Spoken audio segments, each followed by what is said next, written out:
जय श्री कृष्णा। राम राम सा। मैं आपको ज्येष्ठ पूर्णिमा के बारे उसका इतना महत्व है उसके बारे में आपको बताना चाहती हूँ कि ज्येष्ठ पूर्णिमा के दिन आप यदि व्रत पूर्णिमा का व्रत करते हैं तो उसका अनंत गुना लाभ मिलता है।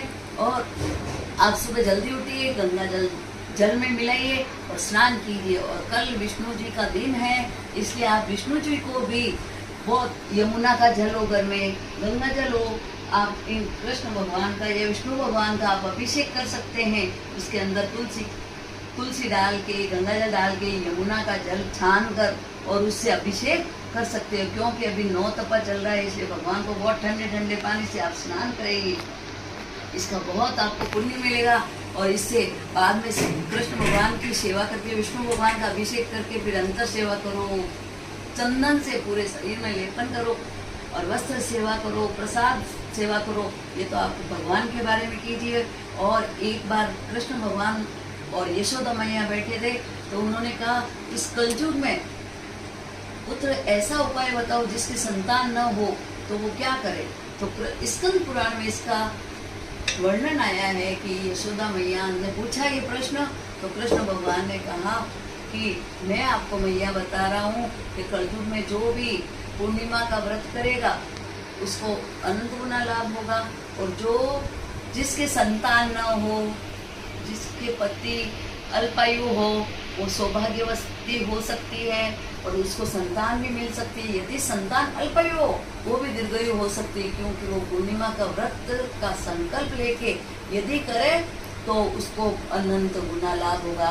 और यदि आप पूर्णिमा शुरू करना चाहते हैं तो क्या करना चाहिए, सुबह स्नान करके हाथ में गंगा जल लीजिए, फिर अपना नाम बोलिए, फिर अपनी गोत्र बोलिए और फिर ऐसे बोलिए। और हमेशा कि मैं ये इस महीने का नाम लीजिए, तिथि लीजिए कि पूर्णिमा का दिन, शुक्ल पक्ष की पूर्णिमा, और जो अपना नाम है, गोत्र है, वो बोल के और फिर भगवान के आगे संकल्प छोड़िए और फिर उसका आप व्रत का संकल्प लेके और व्रत कीजिए पूर्णिमा का। और हमेशा पूर्णिमा कम से कम 32 पूर्णिमा तो आपको करनी ही पड़ेगी। 32 पूर्णिमा करने से संतान दीर्घायु होती है और अखंड सौभाग्यवती बनती है। इसलिए और इसका 28 तारीख को तो आप सात्विक भोजन कीजिए और 29 तारीख को सुबह 3:16 से पूर्णिमा लगेगी और शाम को दूसरे दिन 30 तारीख को 5:26 सूर्योदय तक पूर्णिमा है। इसलिए आप उसके वक्त उस समय आप व्रत कीजिए और इसमें जो दान बताया मैंने वो कीजिए। और अब मैं आपको इसकी कथा भी सुनाती हूँ जो कृष्ण भगवान ने अपनी मैया को सुनाई थी। ये विष्णु भगवान का दिन है और इस दिन आप 12 अध्याय का गीता का 12वां अध्याय का पाठ कीजिए, 18वां अध्याय का कीजिए। 18वां बहुत बड़ा है तो आप 12वां अध्याय कीजिए, उससे अपन को भक्ति मिलती है। और क्या नहीं करना है आपको वो बताती हूँ। किसी का आलोचना मत करो, झूठ मत बोलो, किसी से ईर्ष्या मत करो और किसी की भी निंदा मत सुनो, ये आपको छोड़ना पड़ेगा। जब भी अपन व्रत करें तो ये छोड़ना है और जो शुरू करना है वो आपको मैंने बता दिया है। अब मैं आपको कहानी सुनाती हूँ। अब आप इसकी कथा सुनिए जो कृष्ण भगवान ने मैया यशोदा को सुनाई थी। माता यशोदा ने कृष्ण भगवान से पूछा, कृष्ण जी माँ को ये कथा सुनाई। द्वापर समय की बात है। माँ ने पूछा कि कृष्ण, इस मृत्युलोक में ऐसा उपाय बताओ कि नारी कभी विधवा नहीं हो, उसके संतान न हो तो पुत्र हो जाए, ऐसा व्रत बताइए, नारी का भला हो। कृष्ण ने कहा कि आप इस पूर्णिमा का व्रत करने से आप अखंड सौभाग्यवती होगी, जो स्त्री करेगी और उसको पुत्र प्राप्त होगा। और जो इस व्रत को करेगी तो संकल्प करना पड़ेगा और 32 पूर्णिमा का व्रत करना चाहिए। ये व्रत शंकर जी के भक्ति को भी बढ़ाएगा। सर्वप्रथम ये व्रत किसने किया, फिर उन्होंने पूछा तो सर्वप्रथम ये भूमि पर उस समय चंद्रहास राजा था। उसकी नगरी का नाम परिपूर्ण था और उस नगरी में एक ब्राह्मण धनेश्वर नाम का था। उसकी स्त्री को कोई भी पुत्र नहीं था न संतान थी, तो वो बहुत स्त्री सुंदर, सुशील और पतिव्रता थी। लेकिन वहाँ एक बार एक संत आए उस गांव में, तो सभी जगह से प्रसाद लिया और उनको मालूम हुआ कि उनके संतान नहीं है। तो सब जगह जाते, 4-5 घर से भिक्षा लाते और अपना पेट पालते, लेकिन उस धनेश्वर ब्राह्मण के यहाँ नहीं आए। तो ब्राह्मण को बड़ा दुख हुआ। एक बार वो गए और उन संत से पूछा, हे संत जी, आप हमारे घर क्यों भोजन? तो संत से बोला कि संत जी, आप हमारे घर महाराज जी क्यों भिक्षा लेने नहीं आते हो, आप क्यों प्रसाद नहीं लेते हो? तो उन्होंने कहा कि भाई मैं सोचता हूँ मैं संत हूँ और मैं जितनी तपस्या करता हूँ मैं पतित हो जाऊंगा, क्योंकि आपके संतान नहीं है। इसलिए ब्राह्मण ने कहा, हे संत जी, हे महाराज जी, हमें ये उपाय बताओ ताकि मेरे संतान होवे। संत ने कहा, आप माँ चंडी की उपासना करें, यानी कि दुर्गा मैया की आप उपासना करें। तो ब्राह्मण ने कठिन उपासना शुरू की और वो 16 दिन तक पूजा उपासना करते रहे। और उनको रात को मातेश्वरी सपने में दिखाई देती थी। और 16 दिन हुआ तो माता ने आके कहा, फिर दुर्गा मैया ने कहा कि तेरे पुत्र होगा, संतान होगी, तूने मेरी उपासना की है, पूजा की है, लेकिन वो 16 वर्ष की उसकी आयु होगी, क्योंकि वो अल्पायु है।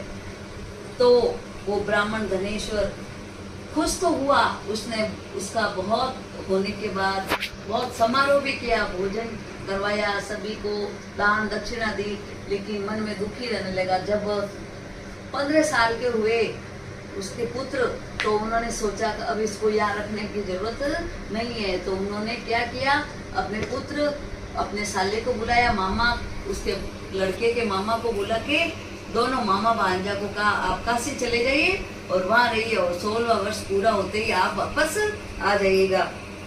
तो वो मामा के साथ उनको भेज दिया।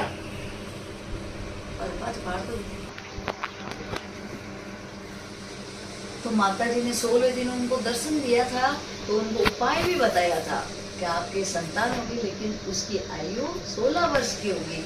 और कहा कि तुम सुबह तुम्हारे जो आंगन में एक वृक्ष है उसके फल लगे हुए हैं, एक फल तोड़ के आपकी पत्नी को खिला देना।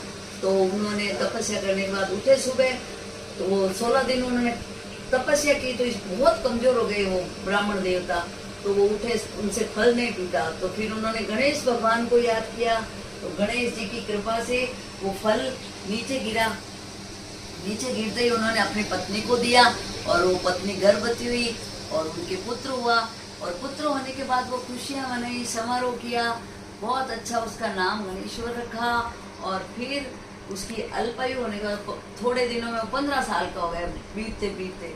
तो फिर उसको ब्राह्मण देवता को चिंता होने लगी कि 16वें वर्ष इसकी अल्पायु है, अब मैं क्या करूं।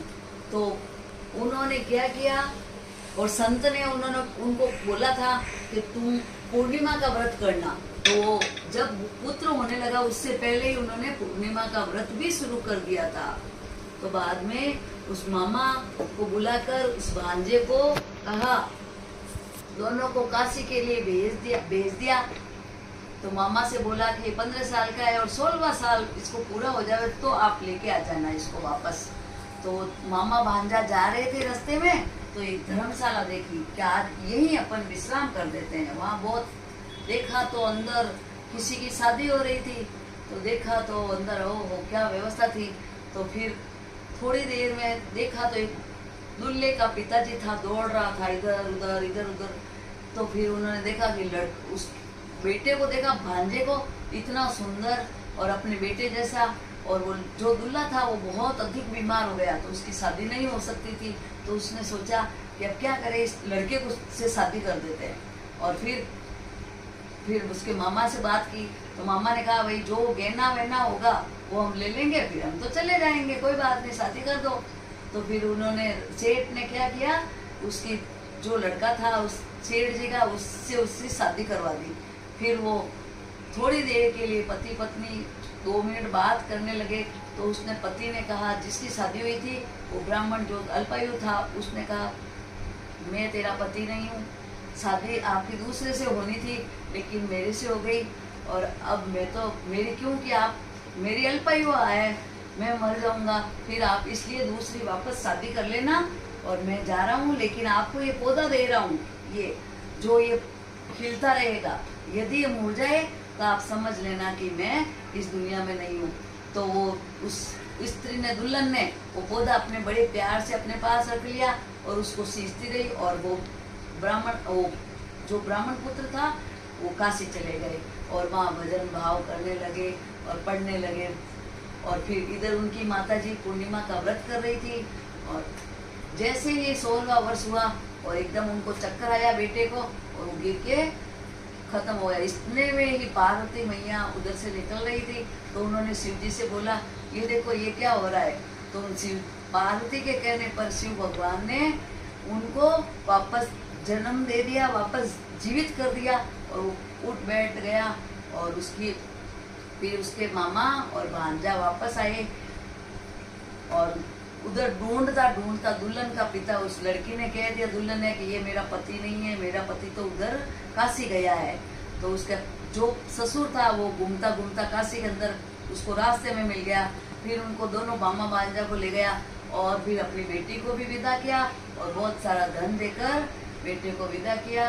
और फिर वो ब्राह्मण अपनी बेटे को और बहू को देखकर बहुत खुश हुई। और पूर्णिमा व्रत करने का इतना महत्व है।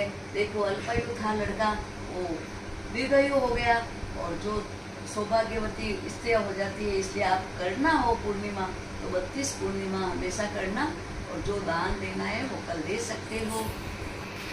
और इस चैनल को आप लाइक सब्सक्राइब कीजिए ताकि मैं आपको और अधिक से अधिक कोई मेरे को जो मालूम है आपको जानकारी दे सकूँ। राम राम सा, जय श्री कृष्ण।